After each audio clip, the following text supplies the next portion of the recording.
জয় গুরু। আজকের আমরা এই ভিডিওতে যে টপিকটার উপর আলোচনা করতে চলেছি সেটি হচ্ছিল একটা এমন বিষয় যেটা আমাদের কাছে বলতে পারেন খুবই একটা আনন্দের দিন, যে দিন আমরা সবাই সে আনন্দে যে মেতে উঠি, অর্থাৎ পরম পূজ্যপাদ শ্রী শ্রী আচার্যদেবের 59তম অর্থাৎ 59তম আবির্ভাব দিবস আগামীকাল, অর্থাৎ 8ই জুন।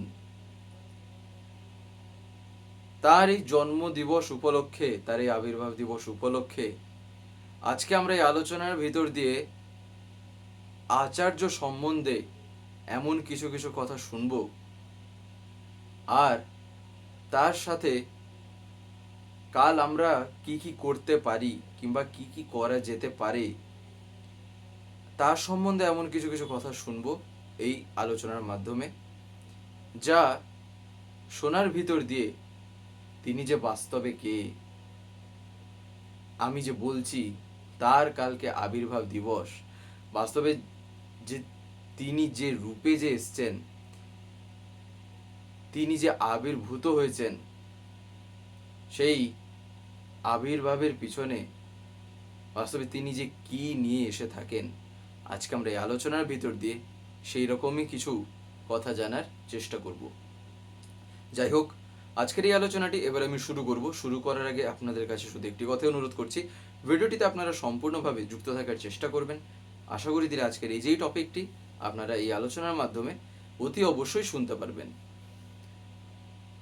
পরম পূজ্যপাদ শ্রী শ্রী আচার্যদেব, তার কথাই যখন আমরা শুনি না, দেখবেন আমাদের মন ভরে যায়। আর তার এই কথা এমনই আমাদের উপর প্রভাব দেয় যেন মনে হয় জীবনের সবচাইতে আপন জনের কাছ থেকে আমি সেই ভালোবাসাটা পাচ্ছি, সেই প্রেমটা পাচ্ছি। জীবনের সবচাইতে আপন যিনি, তিনি যখন জীবনে ধরা দেন না, তখন সে মজাটাই, সে আনন্দটাই, সেই অনুভূতিটাই এক আলাদা ধরনের হয়, সেই আনন্দের স্তরও আলাদা হয়। তার কারণ আচার্য তো আর যে কেউ হতে পারেন না, যিনি আচরণ সিদ্ধ তিনি কিন্তু আচার্য হন। যিনি আচরণ সিদ্ধ তিনি কিন্তু আচার্য হন। অর্থাৎ শ্রী শ্রী ঠাকুর যা বলেছেন, তিনি যা চেয়েছেন, সেই সব কিছু যার আচরণের মধ্যে মূর্তমান, যার আচরণের মধ্যে শ্রী শ্রী ঠাকুরকে আমরা 100% দেখতে পাই, তিনিই হন আচার্য। এই কারণে জীবনে দেখবেন কেন তার সান্নিধ্যে গেলে, কেন তার সঙ্গ করলে মানুষের জীবনে জ্ঞান আরো বাড়তে থাকে, কেন তার জ্ঞানের স্তর আরো বৃদ্ধি পায়। তার কারণ হলো যখন সে আচার্য সঙ্গ করে তখন তার ভিতর এক শ্রদ্ধার ভাব জাগে। আর যেখানে মানুষ যার প্রতি শ্রদ্ধানত থাকে না, সেই শ্রদ্ধানত ভাব কি করে না, সেই শ্রদ্ধানত ভাবই সেখান থেকে জ্ঞানার্জন করতে আমাদের আরো বেশি সাহায্য করে, আর খুবই সেক্ষেত্রে সহজ করে দেয়। এই কারণেই শ্রী ঠাকুর একদিন বলছেন, আচার্যের প্রতি সক্রিয় সেবাদীপ্ত শ্রদ্ধার ভিতর দিয়ে আমাদের চরিত্রটাকে না আরো বৃদ্ধি করে তোলা চাই, আরো বাড়িয়ে তুলতে হয়। নিজের চরিত্রটাকে, নিজের পার্সোনালিটিটাকে আরো যেন আমি এমন ভাবে গড়ে তুলি যেখানে আমার মধ্যে দিয়ে এমনই জিনিস স্ফুরিত হবে, যেন সামনে যদি একটা মানুষ এসে দাঁড়িয়ে যায় না, যেন তার মুখ থেকে এটা বেরোতে বাধ্য হয়ে যাবে যে তোমার জীবনে তুমি এমন কি করেছো যে তোমাকে দেখে আমার চোখ ধাঁধিয়ে যাচ্ছে, যেন তোমাকে দেখে আমার মন কেন এত আকর্ষিত হচ্ছে, তোমাকে দেখে আমার প্রতি কেন, আমার মনের মধ্যে তোমার প্রতি কেন এক এমন ভাব জাগছে যা আমি সচরাচর আমার জীবনে আমি দেখিনি ঘটতে। আচার্যের প্রতি যদি সক্রিয় সেবাদীপ্ত শ্রদ্ধার ভিতর দিয়ে যদি আমার জীবন চলনাটা হয় না, তখন দেখবেন কি থেকে যে কি হয় তা বলার নেই। আর এই কারণে দেখবেন, তাই বলে, দেখবেন একটা আছে না, শ্রদ্ধাবান লভতে জ্ঞানম তৎপরং সংযতেন্দ্রিয়। এই যে শ্রদ্ধাবান লভতে জ্ঞানম, এই কারণেই যেখানে শ্রদ্ধা আছে সেখান থেকে জ্ঞান লাভ এমনি হবে। আর যখন সেখান থেকে জ্ঞান লাভ হয়, তৎপর, তারপরই তৎপর সংযতেন্দ্রিয়, তারপরে আরো আছে। তো এই যে প্রথম কথাটা, এই কারণে দেখবেন ভারতবর্ষের শিক্ষা না, শ্রী ঠাকুর বলছেন ভারতবর্ষের শিক্ষা ছিল ঋষি কেন্দ্রিক, আচার্য কেন্দ্রিক। অর্থাৎ আচার্যকে কেন্দ্র করে জীবনে যে যা শিখত, যার ফলে কি না ফ্যাক্ট যা, অর্থাৎ বাস্তব ঘটনা যা, এবং যা তাদের অভিজ্ঞতার মধ্যে আছে তাই তারা বলেন। এই যে কথাটা, যা তাদের অভিজ্ঞতার মধ্যে, কাদের না আচার্যের, আচার্যের মধ্যে যে অভিজ্ঞতাটা আছে, তখন আচার্য যিনি, তিনি তখন সেই কথাই বলেন। আর এই কারণেই শ্রী ঠাকুর যখন এসেছিলেন সশরীরে, তিনি যতদিন লীলা করেছেন, কেন ঠাকুর একটা কথা বলতেন যে আমি যা বলেছি, যা করেছি, যা করেছি তা সম্পূর্ণ আমার অনুভূতির উপর দাঁড়িয়ে। কেন শ্রী ঠাকুরের কথা বলতেন? তার কারণ স্বয়ং পুরুষোত্তম যখন আসেন, আচার্য পরম্পরা তো তিনি দয়া করে রেখেছেন, কিন্তু একদম প্রথম যখন শ্রী ঠাকুর যখন ধরাবতীর্ণ হন, তখন আমরা তাকে যখন সেই রূপে, সেই সময় যারা যারা পেয়েছিলেন, সেই শরীরের ভিতর দিয়ে, সেই দেহের ভিতর দিয়ে, তখন আচার্যের যে বাস্তব উদাহরণ, তখন তার মধ্য থেকেই তো দেখা গেছে।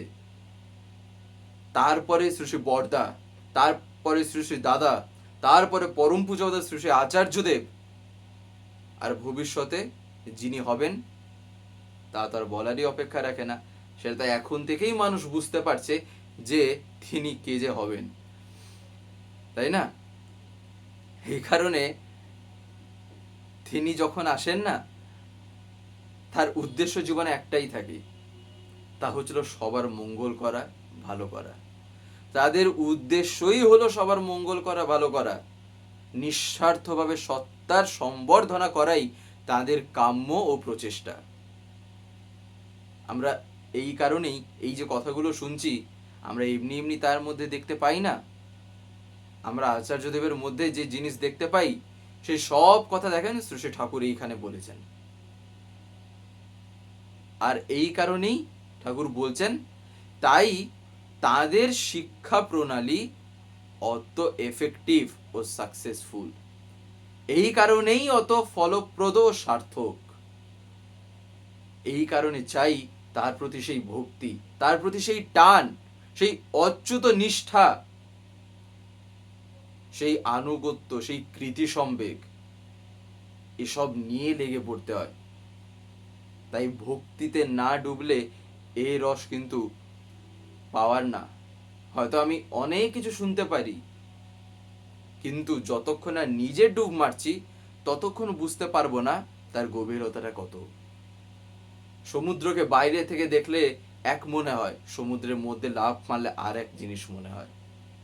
কিন্তু বাইরের থেকে তার সম্বন্ধে একটা ধারণা পেতে পারি, কিন্তু সেই ধারণা আর প্র্যাকটিক্যাল অর্থাৎ বাস্তব অনুভূতি যে কি, দুটোর মধ্যে যে কোথায় সম্পর্ক, সেই জিনিস যতক্ষণ না একজন ওই বাস্তবে পা না দিচ্ছে ততক্ষণ পর্যন্ত বুঝবে না। এই কারণে আচার্য যিনি হন তিনি এই কারণেই আচরণে সিদ্ধ।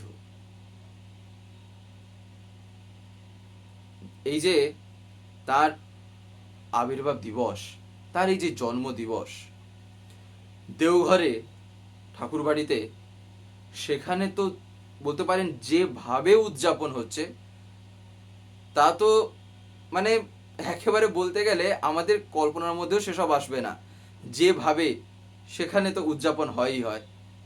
কিন্তু আমরা যারা যারা হয়তো কিছু কিছু ক্ষেত্রে যারা যেতে পারিনি, কিংবা এই আবির্ভাব দিবসেই দেখবেন অনেকেরই ইচ্ছা থাকে না যে ব্যক্তিগতভাবেও নিজের বাড়িতেও কিংবা সেই এরিয়ায় এইরকমভাবে কিছু করার জন্য, তার আবির্ভাব দিবস উপলক্ষে জন্মতিথিতে তাই না করে জন্ম দিবসের দিনই তা করা হয়ে থাকে।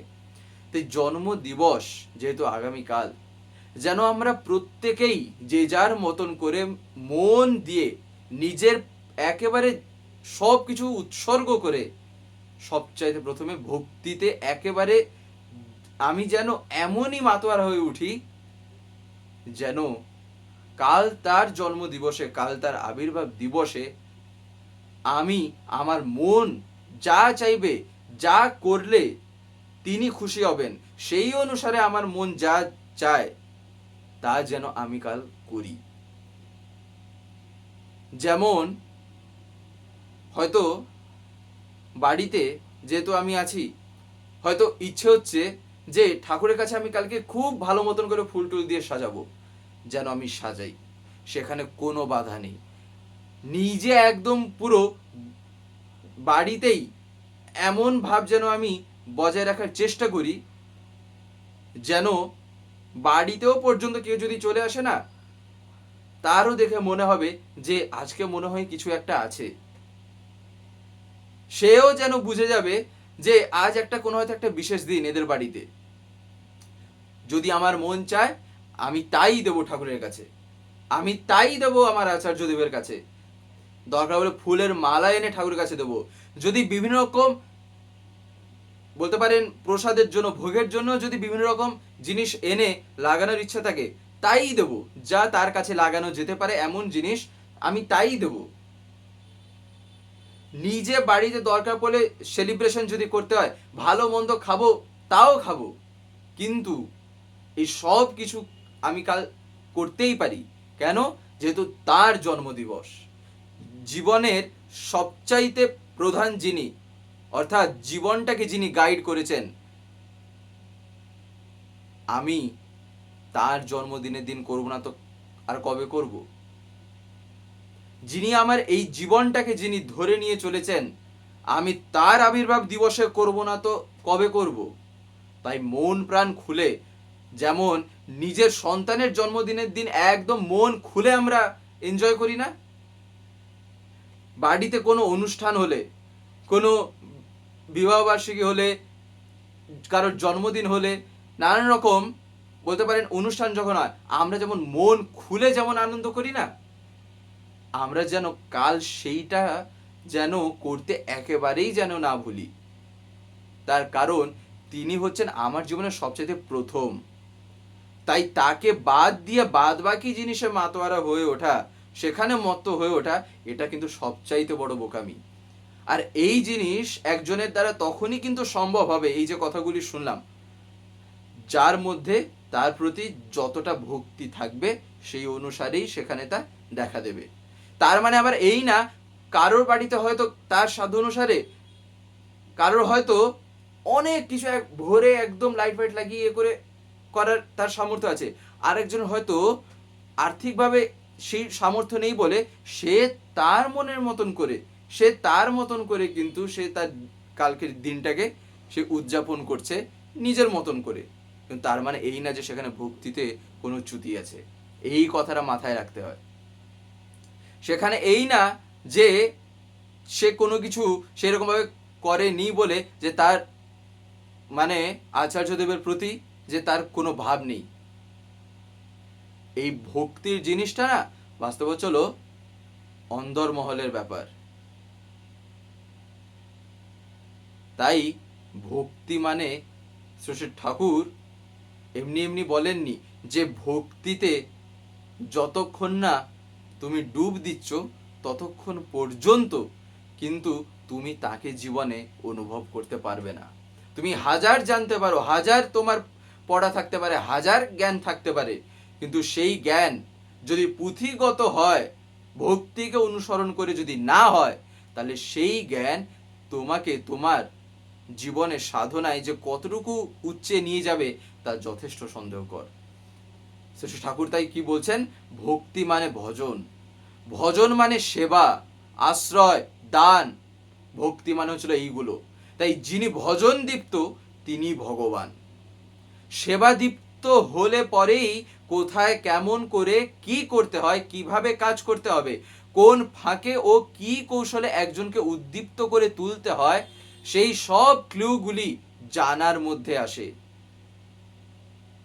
আর তখন সেবা করা আরো সার্থক হয়ে ওঠে। তাই দীক্ষা নিয়ে অনুশীলন করার মাধ্যমে সেবা পটুতা বাড়ে, আর দীক্ষার মাধ্যমে ইষ্টের প্রতি অনুরাগ বাড়ে। তাই বিহিতভাবে চলার দরুন তখন কি হয় না, মানুষ তখনই আস্তে আস্তে বৃদ্ধিপর হয়ে ওঠে। আর ইষ্টনিষ্ঠাই হলো ঠাকুর বলছেন আদত জিনিস, সেটা না হলে হয় না। আর নিষ্ঠা না থাকলে ভক্তি হয় না। কেন না, তার কারণ কোনো একটা জিনিসের মধ্যে যদি আমি নিঃশেষে যদি লেগে যদি না থাকি না, ভক্তিটা কোথায় গিয়ে ঠেকা খাবে, ভক্তিটা লাগবে কোথায়, কোথাও না কোথাও তা অনুসরণ তো করবে, কাউকে না কাউকে অনুসরণ করে না ভক্তি চলে। তাহলে আমার জীবনে যদি সেই রকম একজন নাই থাকলেন যেখানে আমার নিষ্ঠাটা আছে, তাহলে ভক্তি আসবে কোন দিক দিয়ে? এই কারণেই শ্রী ঠাকুর বলছেন কি, নিষ্ঠা না থাকলে ভক্তি হয় না, সেখানে দুর্বল থাকলে হবে না। তাই আবার এক্ষেত্রে কি চাই, তাই প্রথমেই হলো আচার্য নিষ্ঠা। যেমন ঠাকুর বলছেন বিনোবা ভাবে আচার্য আছেন, তাকে মেনে চলতে হবে, তার সাথে কনফ্লিক্ট সৃষ্টি করলে কিন্তু ঠাকুর বলছেন হবে না। এই কারণে আচার্য, তার কারণ আমি আচার্যের ভিতর দিয়েই কিন্তু বুঝতে পারবো যে আমার ইষ্ট কেমন। তার কারণ কি, তার কারণ যেমন শ্রী ঠাকুর, ঠাকুর যে এইবারে যে রূপে যে এসছেন, ঠাকুর যতদিন সশরীরে লীলা করেছেন তখন তো মানুষ সচক্ষে তখন দর্শন করেছে, কিন্তু তার পরবর্তীতে ঠাকুর যে কেমন ছিলেন, ঠাকুর যে বাস্তবে কি বলেছেন না বলেছেন, ঠাকুর কি চেয়েছেন না চেয়েছেন, তার বাস্তব প্রতিমূর্তি যদি কোথাও দেখা যায়, যদি দেখতে হয়, তা আমি কোথায় পাবো? তা আমি পেতে পারি একমাত্র আচার্যের ভিতরেই, যিনি জীবন্ত রূপে লীলা করছেন তার ভিতরেই, সেই আচার্যের ভিতরেই। তাই আমি বই পড়ে হয়তো জেনে নিতে পারি, মানুষের কাছ থেকে হয়তো আমি অনেক কথা শুনে নিতে পারি, কিন্তু যদি আমায় আমার জীবনে তা বাস্তবে অনুভূতির রাজ যদি জাগিয়ে তুলতে হয়, তাহলে আচার্য সঙ্গ করা ছাড়া দ্বিতীয় আর কোনো একটা পথ বাকি নেই। এই কারণেই শ্রী ঠাকুর বলেছেন একমেব দ্বিতীয়ম শরণম। আর তিনি যখন আসেনও, আর এই কারণে তার আশাটা আলাদা আলাদা রূপে হলেও আসেন তিনি একই, কিন্তু বিভিন্ন সময়ে বিভিন্ন রূপে, তাছাড়া আর কিছুই না। একমেব দ্বিতীয়ম শরণম, তাই এক অদ্বিতীয়ের শরণ লইতেছি। এই কারণেই শ্রী ঠাকুর দেখবেন পঞ্চবরীতে একটা জায়গায় প্রথমেই এই কথাটা বলেননি। আর এই এত জিনিস এত কিছু আমি কার ভিতর দিয়ে বুঝতে পারি? আচার্যের ভিতর দিয়ে। কেন? তার কারণ তিনি সেই পথ দেখিয়ে দেন বলেই না বুঝবো, না হলে বুঝতে পারবোটা কোথায়? এই কারণেই তিনি বাস্তবে কে না, ব্রহ্ম মার্গ প্রদর্শকম, ব্রহ্ম মার্গের পথ তিনি দেখিয়ে দেন। প্রেম ভক্তি বিনায়কম শান্তি স্বস্তি বিধায়কম আচার্যং প্রবরং নৌমি। যাই হোক, আজকের এই ভিডিওটা এবার আমি এখানেই শেষ করবো। শেষ করার আগে আপনাদের কাছে একটি কথা বলবো, যদি আজকের এই ভিডিওটা আমাদের ভালো লেগে থাকে তাহলে একটি লাইক করে দেবেন, সবার ভিতর শেয়ার করে দেবেন, কেমন লাগলো নিচে একটি কমেন্টে লিখে জানাবেন। আর যদি চ্যানেলটিকে এখনো সাবস্ক্রাইব করে না থাকেন তাহলে অতি অবশ্যই চ্যানেলটিকে সাবস্ক্রাইব করে পাশে বেল আইকন প্রেস করে অল করে রাখতে একেবারেই ভুলবেন না, আর এরকম বিভিন্ন নতুন এবং ইন্টারেস্টিং ভিডিও সবার আগে পাওয়ার জন্য। জয় গুরু, বন্দে পুরুষোত্তম।